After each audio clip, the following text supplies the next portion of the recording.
Hello, my name is Mandy Cannell. I work for a project called I Listen, which is run by a charity based in the Isle of Man called MCH Psychological Services. Today, I'm going to talk to you about the 3 steps that might help you improve your well-being, particularly in these difficult times we're all going through at the moment. You might have seen some of our previous sessions, including one called Adopting a Flexible Mindset. So some of the information that we're talking through today builds on that previous session. But don't worry if you haven't seen that one, because we will do a recap as well. Okay, so what we're going to start with, well, something that we covered in the previous session called Circle of Control. This is a model that was first adopted by Stephen Covey in 1969.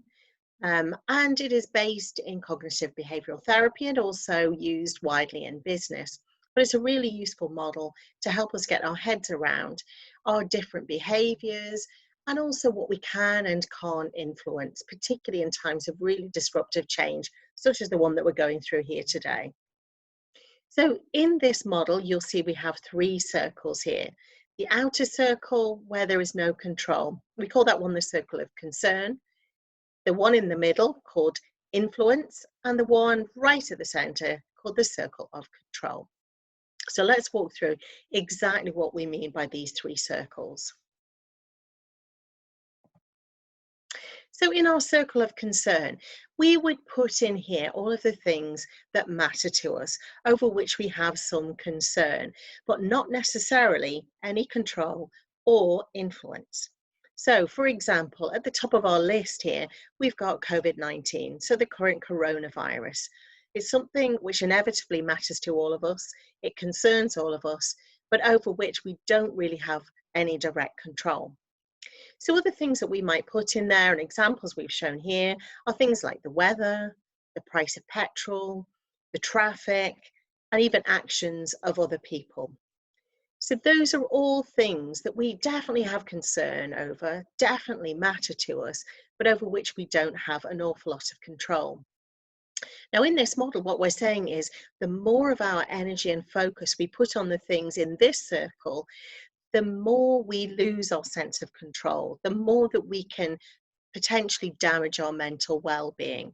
And it can certainly affect how we feel, our mood, and so on as well. So that's the circle of concern. Let's move on to the circle of influence. So that's the next one that's inside of that. So these are things, again, over which we have concern, things that matter to us, but this time we might have a degree of influence over those things. So some examples that we've put in there are things like the attitudes of people around me. So although we can definitely argue that we can't control the attitudes of other people, we certainly might influence them. And we might do that through the behavior that we role model, the way that we deal with other people, the way that we communicate with them, our own behaviors, and the tone of voice, and the things that we say. So all of these things, if we do it in a positive way, might also influence in a positive way the attitudes of the people around us.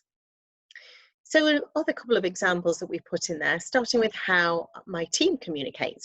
So in these times when we're not able to operate necessarily as a team that is all sat in the same building or around the same bank of desks, we still are operating, most of us, in a virtual way as a team. So how we choose to communicate with one another is absolutely something that we can influence.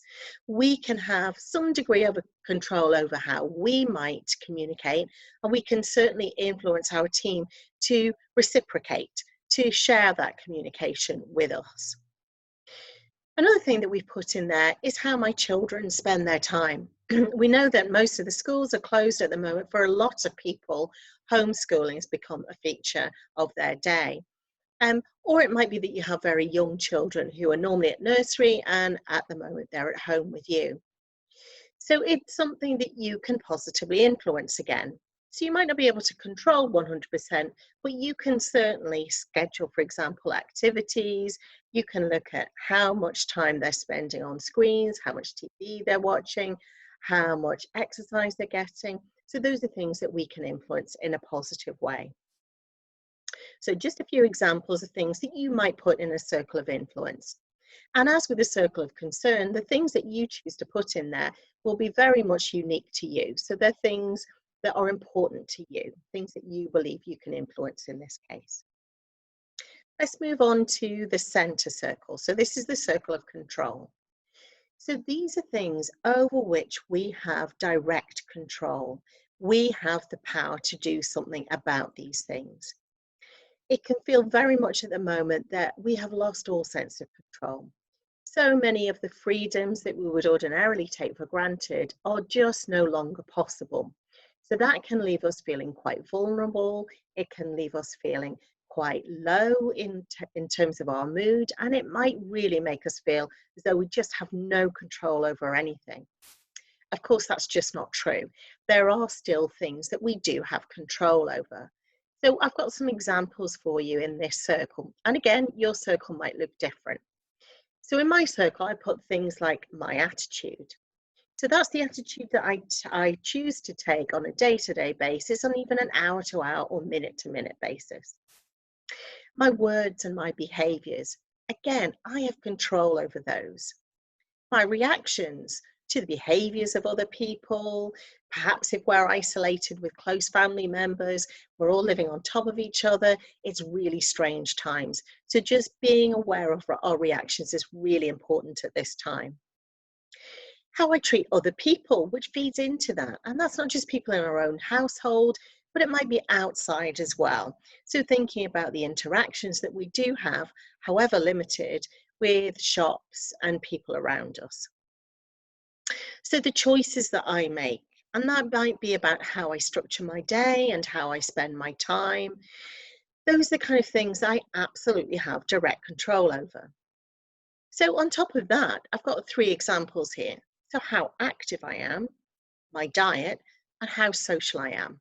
Again, those are all things that we can have positive influence over, we have direct control over. So when you start to think about it, there's actually quite a lot that we could put in our own circle of control. And it might be worth spending a few moments thinking about what you would put inside your circle of control.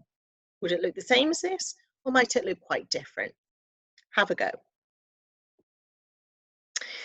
So I mentioned there that there were three things, and that's the three things that we're really going to focus on now. These are universal. They're things that affect every single one of us. And whether we're going through the tough times that we are at the moment, or whether in ordinary life, so once we get back to normal, we know that these three things can all positively influence our mental well-being if we choose to make some really good decisions about what we do. So those three things are diet. So what we choose to eat, how we choose to eat, when we choose to eat. The exercise that we take, how active we are. And lastly, social interaction. How much am I involved with other people? How much do I talk to them, communicate, reach out, and so on? So those three things are what we're going to focus on now. Let's start with diet. So we said what we eat. It might be also how often we eat, how we structure our day, and so on. So all of these things feed in. So numerous studies have shown that our diet is very closely linked, not only to our physical health, but to our mental health as well. So making some really good and positive choices about what we eat in these times in particular is really important, and something we could absolutely have a positive influence over. We can directly control. So we might feel that some of the choices that we would ordinarily make are taken away from us at the moment. So no more restaurants, coffee shops, cafes, and so on. Even our takeaways might be limited. And when we do get to do our shop for essentials, we might find that the shelves are not as stocked with the things that we would ordinarily like to buy as we might like. However, there are still things that we can do. So we can decide what we eat and when we eat within the confines of what we might have in our cupboard, our fridge, and our freezer. There are still positive choices that we can make. We know, for example, that choosing to organize a menu, prepare the food, and cook a meal from scratch not only is good for our physical well-being, but also our mental well-being. Accomplishing a task like that at these times when we might feel that we have very little control is something that can really positively influence our well-being. Why not also add on that joining in with family members? Why not get the kids involved if you've got kids in your house? So think about ways that you can make this something that's a really enjoyable activity for you or for you and others if you choose to. Not all of us are Michelin-starred chefs. Some of us are just accomplished cooks. Some of us probably struggle with beans on toast. But at the moment, there are lots of things out there that are being shared. So world-class chefs, for example, are starting to share their simple tips and ideas. There are numerous videos on YouTube. There are self-help tips. There are lots of recipes online. So start with something that you feel you've got a reasonable chance of achieving and go from there. Why not start with a really simple recipe and look for something tailored around what you currently have in your cupboard, your fridge, and your freezer? Those things can make an enormous difference because putting in front of yourself and perhaps even for those that you're sharing a space with right now, a meal that you have crafted really gives you that sense of accomplishment. And it means you're eating something nutritious, something healthy, and something that's going to make you feel really good, not only physically, but mentally too. So think about what you're eating. Use this as an opportunity if you're not great with cooking to perhaps even learn how to cook. Even something very basic, maybe baking a cake and so on. So sometimes a little bit of what we fancy does us good. So even some sweet stuff in these times, I think it's worth doing. So have a go and see what you think.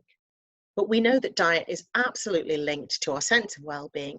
So let's pay attention to it and make some really positive choices about what we do.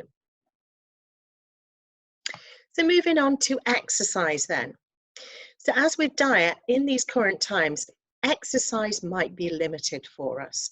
So we know, for example, that we can't get out and about as freely as we might like. We're limited, most of us, to a 1 hour session of exercise or one activity of exercise per day, for example, on the outdoors.